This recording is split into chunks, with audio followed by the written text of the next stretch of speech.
Hi, I'm Sarah Cowgill, along with Scott Cosenza, Dave Patterson, Graham Noble, and John Clark. And this is The Conservative Five, an online TV production of Liberty Nation News.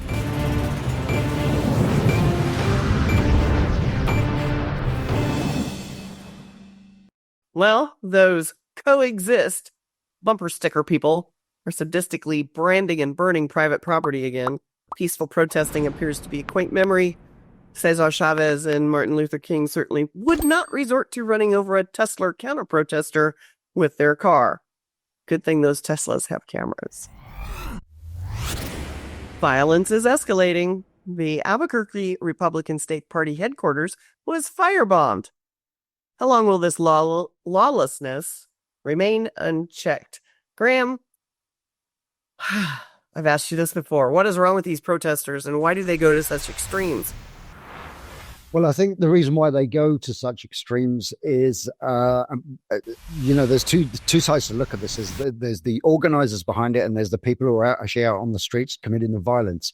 Now, those people who are committing the violence, they're doing it for a simple reason, and that is because, and this is by no means the first time in history this has happened, but when one group of people, whether it's an ethnic group, a religious sect, or just a kind of a political, group of people who share the same politics, you demonize them long enough. You convince enough people that this one group is virtually subhuman, that they are irredeemable, that they are the worst human beings who ever lived. They're fascists, they're deplorables, they're Nazis, they're homophobes, they're racists. These are the worst people who were ever born. Well, of course, violence against such people, a lot of people might say, is justified. If they're that bad, then, any action you take against them is justified. So that's why the people out on the streets are doing this. Now, the people who are organizing it, and I'm going to say this, that the Democrats are condoning this violence. And the way they are doing it is by not condemning it. I mean, their silence in this case really is complicit. And of course, the media as well. And when the media talks about this violence, they're also kind of in a backdoor way condoning it, because their take on it is, it's terrible. Yes, the violence is terrible. And it's just terrible that these people have been driven to this level of violence because, Donald Trump and his supporters are just so awful. So that is a way really of also condoning the violence. Well, if I see one, I'm not going to run them over in the street. And it's the hype of it. You see, it's if there's general violence against a group of people, then it's easy for the people who are orchestrating the violence to say, well, look what's going on. This is how terrible our opponents are. The ordinary Americans are going around and, burning their cars and attacking them in the street. This is how bad they are. So it's a kind of, it's a self-fulfilling prophecy. We'll be violent against these people, and then we'll say, look at the violence against them. They must be terrible people. John, who's financing? Who's bailing these people out?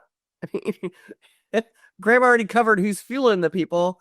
And, just by, omission, they've been protected. So, but somebody's got to be financing these people. Well, as you may have heard, Elon Musk is pointing fingers, I believe, at George Soros in particular. And I think that part of what Graham's talking about, what's interesting is there's Trump derangement syndrome, and now there's Musk derangement syndrome. And now there's not just orange hair man, but anybody with a red hat on. They're like bulbs that see things to charge. And by the way, if you look at Twitter, it's now all white men are bad. Even if they're Democrats, they're bad. I mean, it really has become unhinged, and they justify it in the name of justice. But in answer to your question, I think George Soros has been behind this. And now it's interesting because I think if Elon Musk had the evidence, he would prove it. But Soros is a little clever, and what he does is he uses the NGO structures, and he particularly backs organizations that might, for instance, support the violent people without supporting them directly, which I think is interestingly, as I put out, I have a piece coming out, I believe, about Greenpeace, just lost a $660 some million judgment. And they said, well, We didn't condone the behaviors of people at the pipeline. No, they were violent. We just sent them money and sandwiches. Soros kind of does that. He backs the National Lawyers Guild. The National Lawyers Guild, which I'll confess I was a part of when it was about black lawyers, 40 years ago, has turned into the Antifa legal front. He supports, in fact, through Axe Blue, he just gave $7.6 million to groups with the following names: Troublemakers, Disruption Project, Rise and Resist, the Indivisible Project, and the Democratic Socialists of America. He is also suspected of being involved with some of the Palestinian protests. And he's behind legalizing drugs and backing prosecutors to decriminalize and let criminals back on the street. Elon Musk and others I've seen in some videos, they say, look, at noon, all the protesters leave. It's like the clock went off and it's Fred Flintstone and they're sliding off the back of the dinosaur. So I think there's evidence out there that they've been paid. You see the mainstream media and Politico saying, oh, no, Pasha, that's not true. And you have crowds coming out to see Bernie Sanders, the ultimate decrepit old white man. I mean, I think there's money behind it. There was money behind BLM. And there's a cover up about it. So I can't really prove it, but it sure looks like that some people are being paid to be agitators and even be violent, perhaps.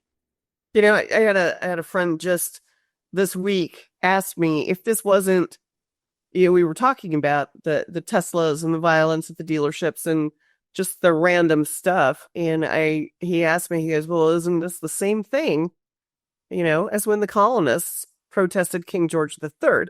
And, well, I wasn't there, even though I am a history buff, but, and Scott wasn't there either. So I'm not trying to insult you, Scott, but I know you know more than I do. So what do you think? Well, I just have to take one issue with Mr. Clark's characterization early on that Soros is pretty good at what he does. He is a master.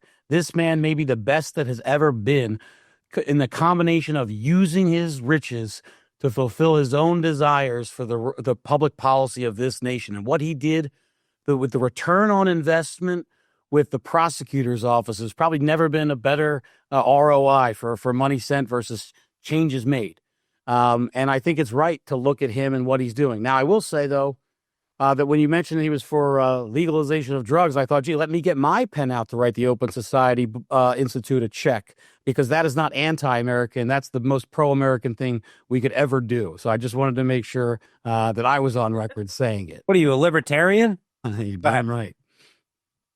I actually agree the drug war failed, but back to the Tea Party issue. One of the things he wanted to know if there was what was the difference? Or are we just acting like we've always acted?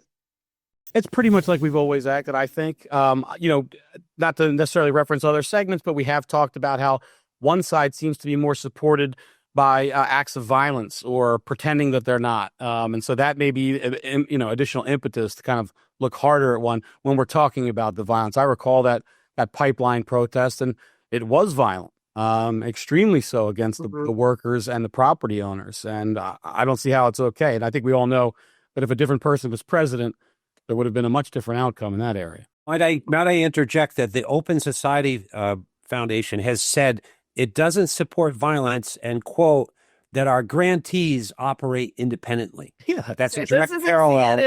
This is not CNN, John Clark, and you cannot be fact-checking everything while we're doing this program. No, I'm agreeing with Scott. In the pipeline case, Greenpeace similarly tried to say it's sort of contracted out. Here, you do what you want. We're not responsible for what we do, and we don't condone violence. One day we'll get a lawsuit, and there will be a discovery process, and text messages and emails will be revealed. I think that likely maybe challenge the notion that there's no coordination there or a higher level. I still want to revisit this question, so I'm going to go to Dave. Dave, weigh in on this. I mean, is this level of violence new or not new? It's not new. I mean, for heaven's sakes, the left has been champions of violence and, emblematic of how they go. Is it always the left? As a matter of fact, seldom do you have organized, violent extremists on the right tearing down store owners' property, destroying the livelihoods of the people you're trying to convince to be on your side. No, it's been the left, and 1968 is emblematic. You have the left trying to destroy the Democratic Convention. Did they peacefully march? No, they destroyed property, as they did in the 2020 George Floyd experience in that summer, the summer of love, as one of them put it. No, the fact is that what needs to happen here is these folks need to be Antifa. Why have we not labeled Antifa domestic terrorists and gone after them as domestic terrorists? I have no explanation for that, because they are in fact domestic terrorists. And so we need to go. I thought parents of school-age children were in Virginia. Isn't that what was going on there? No, right. If they've got 1,000 guys trying to find a urine-soaked mattress in Moscow, they don't have time for this Antifa investigation you suggest. Right, exactly. Well, that's you probably have a point there, Scott. But I mean, think of the money that was spent under the Biden administration in the Department of Defense to find these terrible right-wing white extremists, and they couldn't find less than 100. Of course, that was what they said, but less than 100. That could have been one, which I would argue mathematically is less than 100. This is ridiculous. And to suggest in any way that the right or the conservative, politically leaning people have ever done this is absurd. They have not. Okay. Anybody want to rebut that? And Scott, your description was perfect, but I think everybody knew what you were talking about. Look, if one is a critical thinker, it might cross your mind that the progressive left seems to need a mental health day, or perhaps a year. We'll keep you posted on how all this unravels, and thanks for tuning in. Thanks for your insight, panel.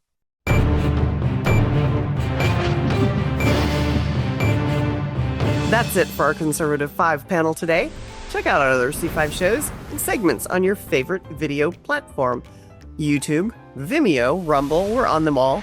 As well, Liberty Nation News has its own Roku channel where you can see all of our TV productions. Now, Liberty Nation does not endorse candidates, campaigns, or legislation, and this presentation is no endorsement. I'm your host, Sarah Cowgill. Thanks for joining us today for the latest news and commentary. Your choice for free thinking, free speech, libertynation.com.